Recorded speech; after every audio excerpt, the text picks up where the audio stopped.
नमस्कार, मैं भानु श्रीमाली, आपका हृदय से बहुत बहुत स्वागत। शुक्र और केतु की युति लेकर के आपके समक्ष उपस्थित हूं।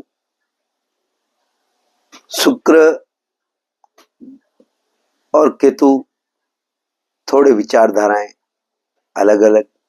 जब दो केमिकल एक जगह होते हैं तो दोनों क्रिया करके कुछ अलग ही उत्पादन होता है। चाहे दो रंग को ले लो, तीसरा रंग निकल ही आता है।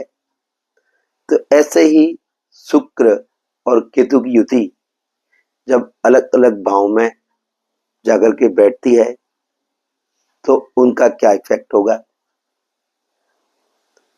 जब विपरीत विचारधाराओं का एक साथ संगम होना, स्थिति बड़ी काफी रोचक बन जाती है।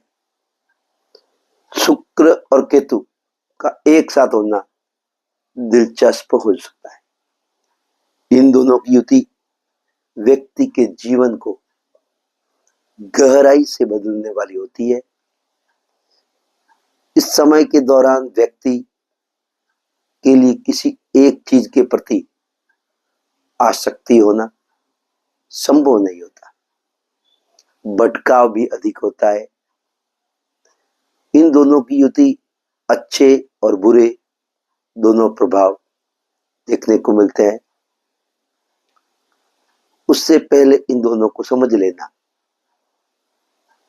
भी आवश्यक हो जाता है। शुक्र किस प्रकार से और केतु किस प्रकार से।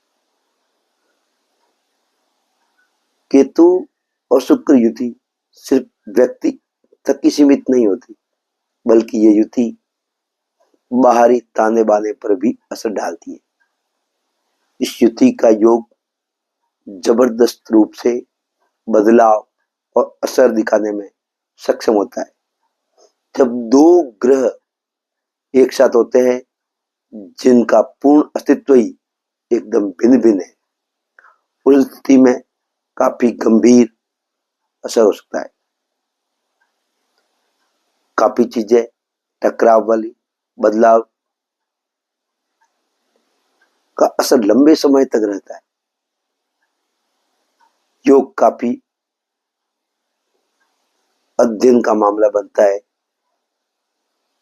काफी इन दोनों का स्वभाव ही अलग अलग है।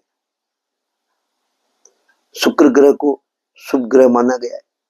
शुक्र को भावनाओं, संबंधों, इच्छाओं, भौतिक सुख, सुविधाओं, यौन संबंधों, प्रेम संबंधों के लिए विशेष रूप से शुक्र उत्तरदायी।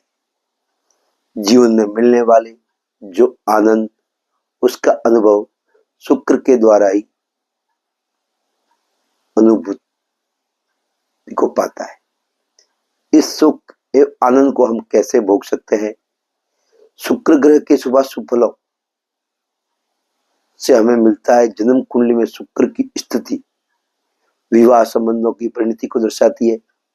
इसके साथ ही जीवन में मिलने वाले भौतिक सुख सुविधाएं जैसे भवन, वाहन, वस्त्र, आभूषण इत्यादि के लिए शुक्र अत्यधिक जिम्मेदारी होती। व्यक्ति के जीवन में प्रेम, रोमांस की स्थिति को भी प्रभावित शुक्र ही करता। केतु का प्रभाव बहुत महत्वपूर्ण है कि राहु और केतु को एक छाया ग्रह माना है।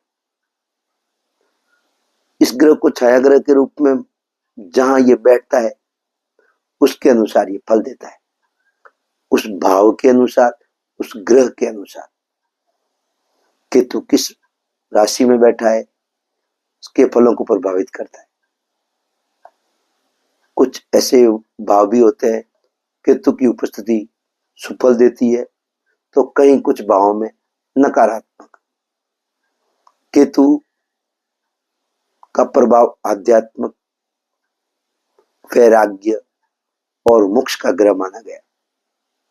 केतु के प्रभाव से व्यक्ति को मनोवैज्ञानिक रूप से प्रभावित करती है।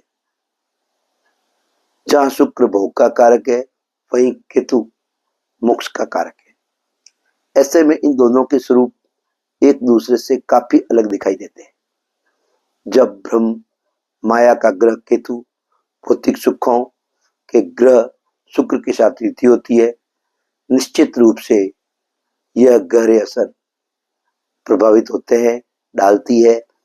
शुक्र केतु के योग से व्यक्ति की भावनाओं पर गहरा असर डालने वाली स्थिति है। इस समय के दौरान प्राप्त एवं मुक्ति का योग के साथ फलित होता हुआ दिखाई देता है। दुविधा और पाने की इच्छा को लेकर अंतर्विरोध अधिक रह सकता है। शुक्र केतु का एक साथ होना आपको एक सृजनात्मक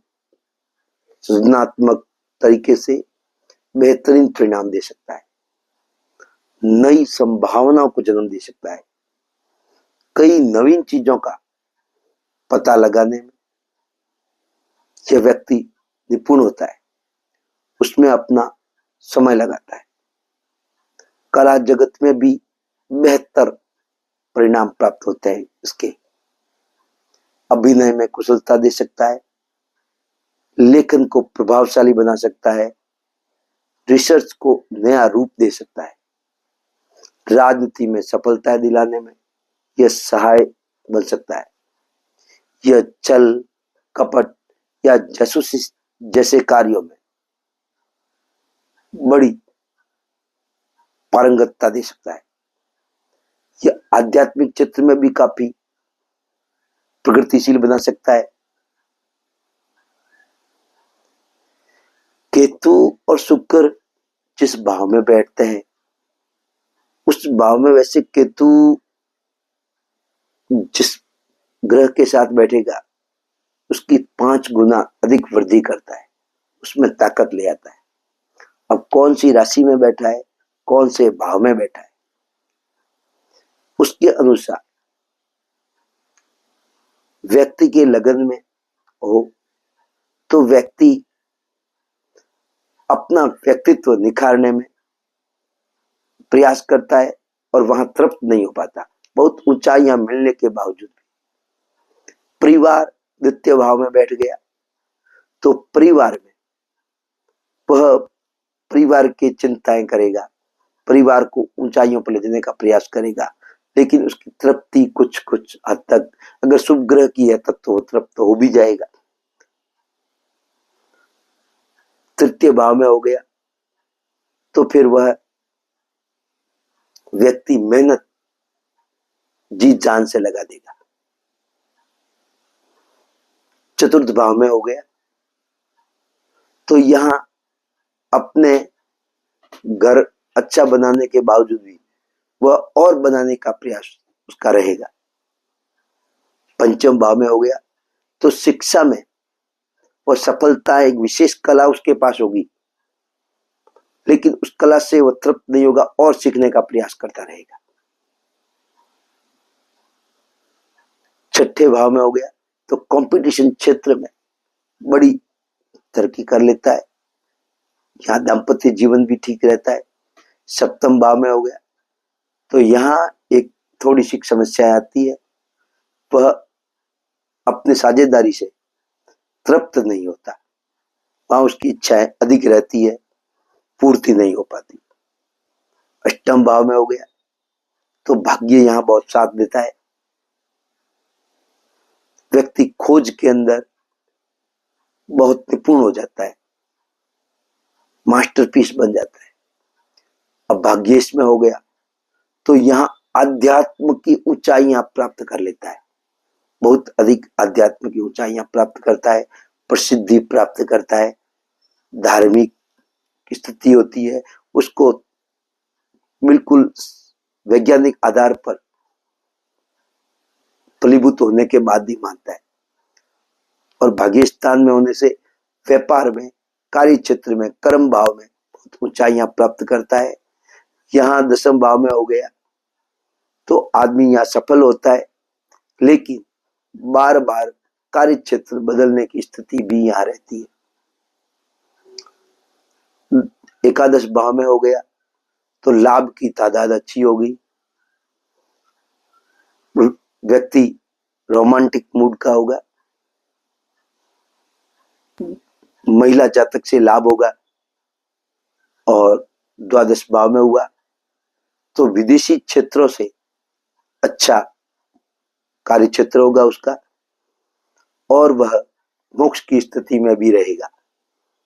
यहाँ कुछ स्थितियों में कुछ हद तक सैया सुख की उसको प्रॉब्लम रह सकती है, प्रेम संबंधी स्थितियां उसकी गड़बड़ हो सकती है, लेकिन वह मोक्ष की स्थितियों को प्राप्त कर लेता है। मेरा यह कार्यक्रम आपको अच्छा लगा है तो लाइक, सब्सक्राइब और शेयर अवश्य करिएगा। मैं अब आपसे स्वस्थ रहे, मस्त रहे, प्रसन्न रहे।